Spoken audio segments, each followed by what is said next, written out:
17 मार्च को इंडिया गठबंधन की मीटिंग में पहुंचे सौरभ भारद्वाज। आप के सैकड़ों कार्यकर्ता उनके स्वागत के लिए एयरपोर्ट पहुंचे।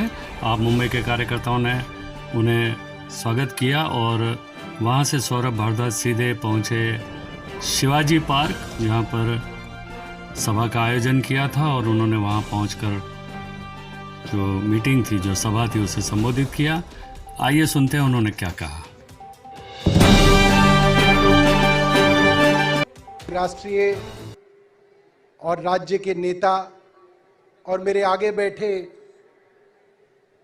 मुंबई और महाराष्ट्र के बहादुर दोस्तों, मैं सोच रहा था कि जब इंडिया गठबंधन की बात होनी शुरू हुई तो हमारे मीडिया के लोग कहते थे कि ये लोग एक साथ नहीं आएंगे, बातचीत होती रहेगी मगर ये लोग एक साथ आ नहीं पाएंगे। आप लोग देख लीजिए और मीडिया के जो साथी कैमरा लेके बैठे हैं वो भी देख लें, सारे साथ हैं। चुनाव अनाउंस हो गया, सब साथ हैं। अब सोचें कि इन सब लोगों में क्या वो बात है कि ये साथ हैं और आज इस मंच पे हैं। एक ही बात है, ये जेल जाने से डरते नहीं हैं, ये जेल जाने के लिए तैयार हैं। और ये जो सामने लोग खड़े हैं, मैं उन लोगों को बताना चाहता हूं, जीतने के लिए लड़ना पड़ेगा। लड़ने के लिए तैयार हैं? हमारे यहां कहते हैं लड़ेंगे तो जीतेंगे। तो मैं बोलूंगा लड़ेंगे, आप बोलोगे जीतेंगे। लड़ेंगे, लड़ेंगे, अरे लड़ेंगे, लड़ेंगे। लड़ना जरूरी है क्योंकि अब लड़े बिना काम नहीं होगा। फारूक अब्दुल्ला जी ने कहा, जैसे राजा की जान तोते में थी, वैसे हमारे राजा की जान ईवीएम में है। तो ईवीएम को हराने के लिए क्या करना पड़ेगा?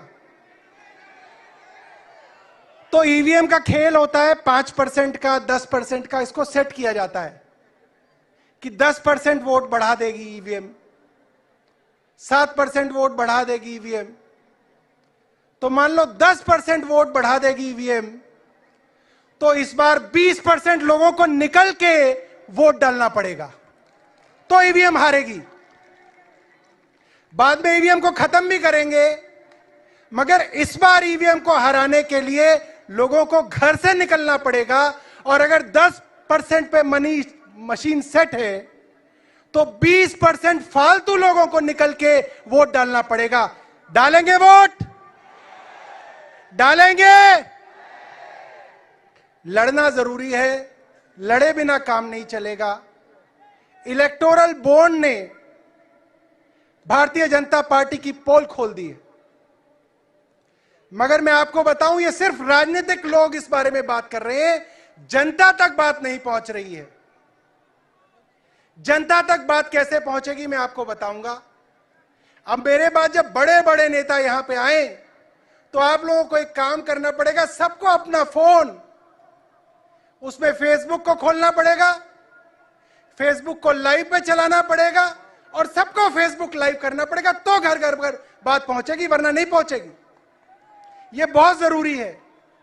मैं अपने घर का आपको उदाहरण देता हूं। मेरे पिताजी हैं, 70 वर्ष से ज्यादा के हैं, मोदी की पॉलिसी से बिल्कुल इत्तेफाक नहीं रखते।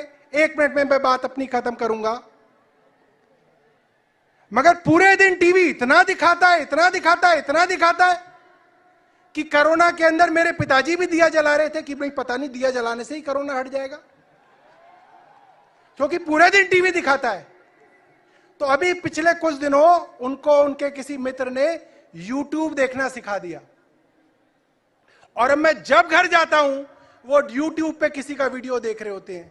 कभी अभिसार को देख रहे होते हैं, कभी अजीत अंजुम को देख रहे होते हैं, कभी साक्षी जोशी को देख रहे होते हैं, कभी किसी और रवीश कुमार को देख रहे होते हैं, तो हम लोगों को अपने घर के लोगों को YouTube वीडियो देखना सिखाना पड़ेगा, तभी इंडिया जीतेगा। बहुत बहुत धन्यवाद, बहुत बहुत धन्यवाद। एमबी न्यूज़ के लिए मैं राजेश शर्मा। चैनल को सब्सक्राइब, लाइक और शेयर ज़रूर करें।